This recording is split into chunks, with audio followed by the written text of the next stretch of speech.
Tututukan ng Department of Health ang paghahanda ng mga mas masustansyang pagkain sa mga kantin sa darating na pasukan.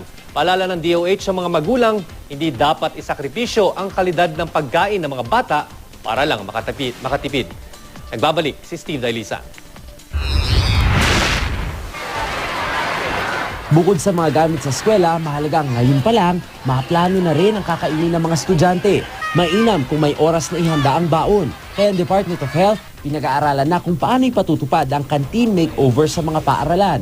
Kabilang dito ang pagbabawal sa pagtitinda ng soft drink sa school. Diyan tayo magkakaproblema sapagkat maraming mga kantin ang hindi masustansya yung pagkain. Kaya nga dapat ang magulang, ang paaralan ay magtuturo at gagawa ng paraan para masustansyang pagkain ang makakain ng mga bata. Ang eskwelahang ito sa Quezon City, kapartner ng DOH sa Canteen Transformation Program. Simula sa pasukan, ipatutupad na sa kanila ang Meatless Monday and Friday. Ipagbabawal na rin daw ang pagtitinda ng soft drinks at junk food. We're going to have fruits and vegetables every day of the week, but no sugary drinks. Dagdag pa ni DOH Assistant Secretary Eric Tayag, sa kagustuhan daw kasing makatipid ng ilang magulang, minsan ay sasaalang-alang ang sustansya at kalidad ng pagkain dapat nagbibigay talino sa mga bata. Dapat sa paaralan daw magmula ang pagtuturo sa mga bata ng pagkain ng gulay at prutas na mahusay na source ng vitamins at minerals. Ngayon naririnig ko na sila na nagsasabi sa magulang nila na ayaw na nila yung bacon na fried for lunch. No?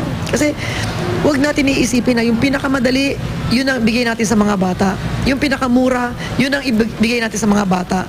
Tapos kung bibili tayo ng handbag, bibili tayo ng sapatos o damit, gusto natin yung maganda at mahal.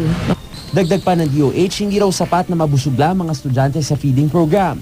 Dapat siguruing masustansya ang pagkain, lalo't ang busog na sikmura raw ang sandata ng mga estudyante sa pagkatuto sa mga aralin. Yung mga may mabuti na mga hangarin para sa mga mahirap na nag-aaral, hindi lamang ho kayo nagbibigay ng pagkain, siguraduhin nyo po na healthy po yun. Baka mamaya mga noodle po yan. Hindi po healthy yung maalat.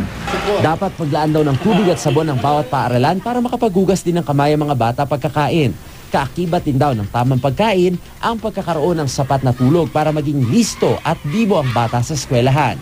Babala rin ng Department of Health kung bibili ng pagkain sa labas ng paaralan, dapat maging maingat.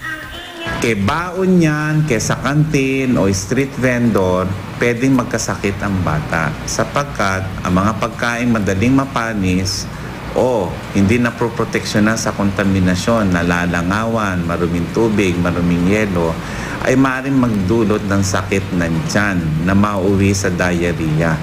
Steve Dailisa, GMA News.